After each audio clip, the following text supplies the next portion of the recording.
SBC Media. Welcome to iGaming Daily, analysing the news from the betting and gaming industry all over the globe. Supported by SBC Summit Barcelona, the industry-leading conference bringing you the future of sports betting and iGaming. SBC Summit Barcelona is where you can experience the entire global industry coverage under one roof. Join 10,000 industry professionals for 3 days of game-changing conversation and education. Get your tickets now at sbcevents.com. Good afternoon and welcome to the iGaming Daily podcast. And it's Friday. We're going to talk a bit of football. Specifically, we're going to talk about Chelsea, who after a winter filled with spending have endured a summer that's been pretty volatile. They've made a few good signings and they've seen a lot of high-profile departures. But it's their search for a new sponsor that we're going to talk about. Comes in as they prepare for a season without European football, rather a unique prospect for such a big club like Chelsea. Chelsea's search for a sponsor saw them take the unprecedented step of releasing a home shirt to the public without a sponsor. Came after rumours circulated that they were on the cusp of signing a rather controversial deal with Stake.com, but fan backlash led to this deal being them taking a U-turn on this deal. Yeah, we're going to explore Chelsea further. We're going to take a look at what is next for the Blues and how Todd Bowley can repair his tenureship, sort of. Joining me on today's podcast is a debutant and a veteran. We'll kick it off with the veteran. George, it's great to have you on. Yeah, cheers, Joe. Thanks for that. And an Insider Sport veteran, but an iGaming Daily debutant. Callum, it's great to have you on as well. Yeah, cheers, Joe. Thanks for having me on. And talk a bit about Chelsea and their summer so far. Yeah, it's been a turbulent one, right? And I wanted to kick it off actually by George. You have a really unique insight, a pretty unrivaled insight into the inner workings of a football club. Todd Bowley made himself the sporting director at Chelsea, and to many football fans, or on the outside, that title doesn't really mean a lot, but just how important is that title? What type of job spec is that? I guess it varies club to club, but how significant is that title as sporting director? I think you've hit the nail on the head straight away. I think it varies from club to club. I think ultimately it's the responsibility for all of the football activities that exist within the club, and that'll range from supporting the first team coach and in their ambitions of having the best environment for players to play in, through to recruitment, all the way down to the academy level, and how the infrastructure that exists within a football club there as well. So I think a lot of people default to sporting director as perhaps being the person who's buying and selling the players, but certainly it's a role that's far broader than that. Yeah, it's an interesting one. It certainly means that he's going to be hands-on, right? I doubt, he has to be. But I think any owner, kind of worth their salt, who wants to see a club progress, and certainly with the level of investment that's been made into a team like Chelsea, they're going to have to be hands-on anyway. Okay, and we've seen this sponsorship debacle with their front of shirt. They released a shirt that didn't have a sponsor on it, and I think, again, I speak from the perspective of your everyday fan. It's nice to get a kit without a sponsor on it. It's very nice. Chelsea were going to take the step of, I think what they said was when they get a sponsor, they can send the patch to fans and they can iron on the branding of the new sponsor. I don't think many fans are really going to do that, because having a kit in the modern era, the rare occasion you can get a kit without a sponsor on it with just your club's badges, it is a nice moment for a fan. But yeah, it's been a bit of a mess. But before Stake, after 3, there was Paramount Plus. Callum, what happened with Paramount Plus? Why didn't that deal go down? Yeah, so Chelsea have been after a front of shirt sponsorship since the 3 deal expired this summer. Stake.com were actually then a leading contender, to become the front of shirt sponsor of Chelsea after they also had a deal with Allianz collapse. But then obviously, like you mentioned, fan backlash got in the way of that Stake deal. The Paramount Plus deal, that was ultimately blocked by the Premier League because it it was in violation of the deed of licenses, which ultimately means no club can have a shirt sponsorship with a media rights partner or a TV broadcaster that conflicts with the Premier League's domestic and worldwide TV partners, essentially. That's fascinating, and I don't think I've ever heard of a situation like that before, where they, the competition laws essentially stop them from, competition agreements essentially stop them from having a deal with another potential media rights holder. But then we came on to Stake, and George, what exactly went down with Stake? That was it seemed like it was done. But then fan backlash. Yeah, absolutely. I think the big thing to talk about here is like, these deals aren't done in a summer. Chelsea would have been out in market probably since last summer, trying to get this sold either directly or more than likely through agency partners who they'd appointed at the time. So, this isn't a failure that's happened, overnight. It's something that they've kind of walked into,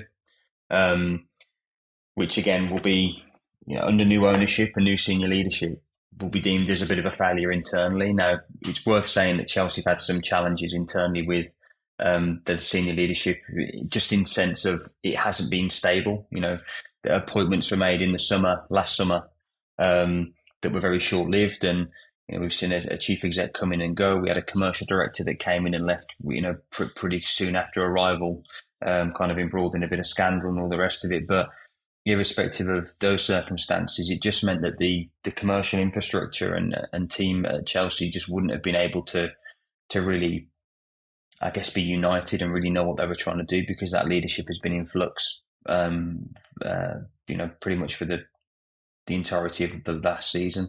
For us to arrive in a position that we've, managed to arrive at now, with no partner being announced with the new shirt, is, I think you already said it, Joe, it is an embarrassing one. You don't want to be overly critical, because there's people in the club desperately trying to do a good job there and all the rest of it. But it absolutely is a failure on the club to not have secured a partner.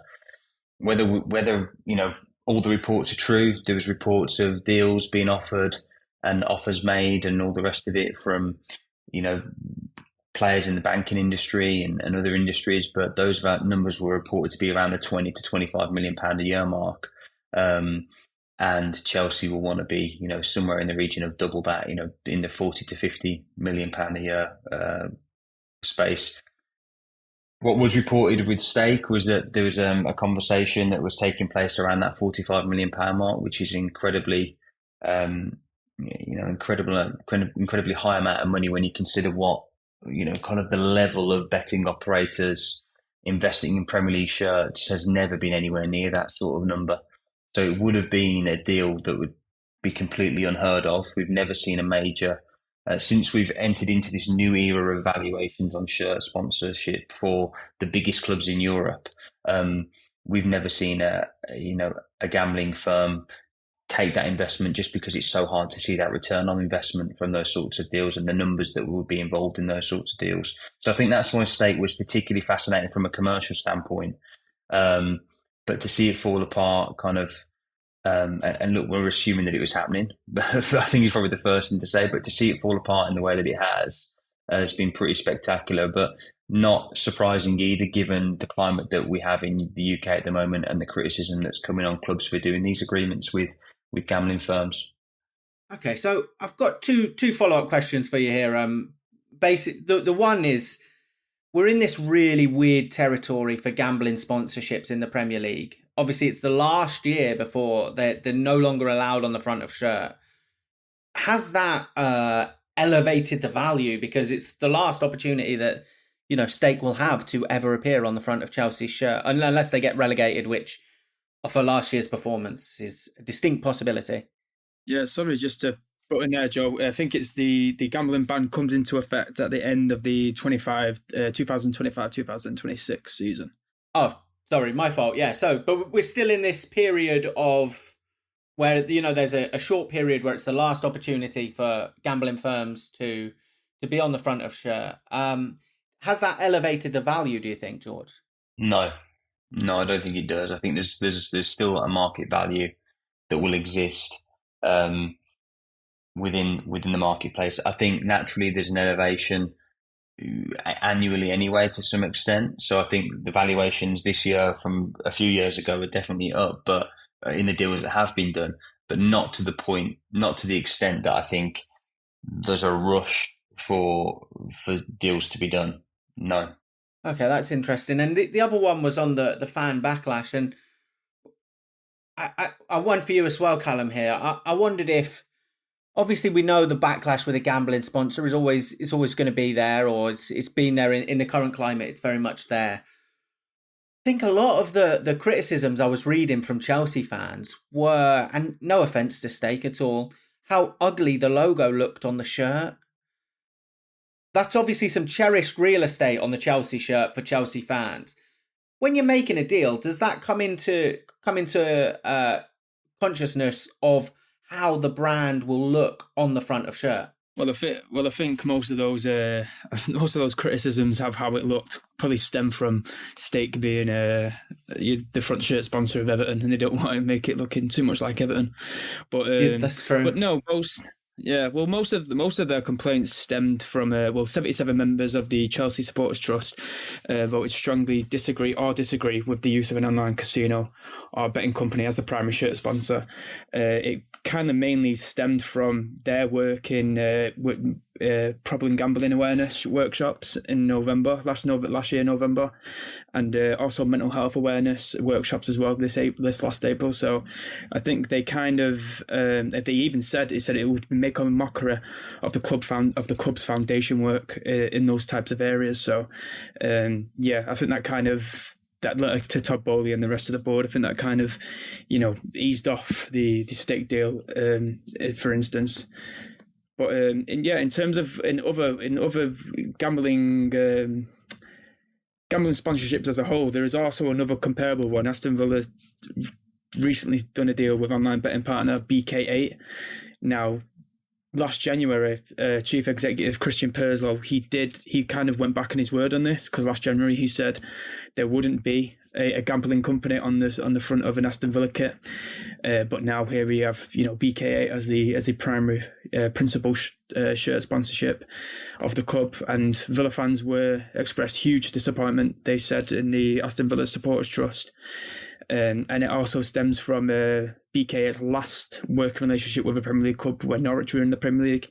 It had, Norwich cut that sponsorship deal due to misogynistic advertisements, and also as well, citing problems and dangers of problem gambling. So, I think there's also just been a bit of confusion from Premier League fans in general due to the Premier League ban, which again doesn't set in until 2026, the summer of 2026.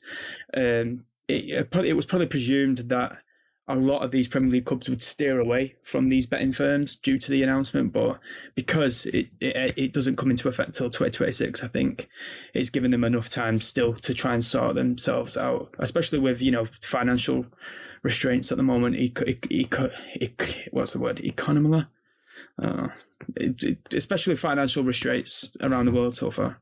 I think you've just raised some really good points there, Callum. I think just to jump in really quickly, I think the point that you made about Christian Purslow at Aston Villa having to do a U-turn on the partnerships in the gambling space is interesting, because if you think about the Chelsea's current ownership, when they started to see the response they were getting to being linked with having a partnership with Stake and being so fresh into their tenure as owners of Chelsea, that has to, I'm guessing that has to factor in somewhere to think, we don't really want to be going up against the fans on this in our first proper summer of being, the first main partnership that we do with the club under our ownership. We don't want it to be one that the fans are going to instantly reject. So I think they do have to listen to the fan base and realise how passionate they are about it and take that into consideration, and they clearly have done. I think Chelsea's pulling power for sponsorship is very different to Aston Villa's pulling power for sponsorship.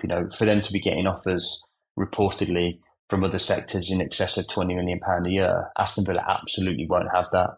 So if BK8 are coming to the table with a partnership that is going to be probably double the value of a non-betting partnership, then they're in a very different position where they have to give serious consideration to the financial implications it will have if they don't take that partnership over taking one that's non-betting but significantly less in terms of the financial value of it. No, and I thought it was just worth noting that when the ban does come into play in 2026, that sleeve sponsorships are still open for gambling companies as well. So I don't think, I mean, that's kind of your field, George. I don't think the deals, the amount of money being paid for those would be more or even the same as a main front of shirt sponsorship. But gambling companies can still appear on the sleeves of Premier League kits, which has been, quite common over the past couple of years, sleeve sponsorship. So that's worth noting as well. Yeah, and we saw it with Newcastle, how obviously they don't have a gambling front of shirt anymore. The new sponsorship avenue sort of opened up post Saudi and post Champions League football. But I guess with so you mentioned Stake and Everton, with long-term gambling partners that have been at clubs and been on front of shirts, do you think we may see them, because of that loyalty, we may see them transition after the ban to sleeve sponsorships or to just betting partners? Yeah, I think so. Nothing's going to remove the fact that the Premier League, because it's one broadcast feed globally, is still the best place for brands who are looking for global advertising opportunities related to sport. It's the best league sport competition that you can partner with. And, I think for that reason, we will see brands who are currently on shirts or continue to be on shirts but on sleeves instead, or to exist as betting partners. I don't think that's gonna go away at all. There's too much value there for everybody involved. Yeah, with the Premier League as well coming up very soon on renegotiations for the TV rights as well.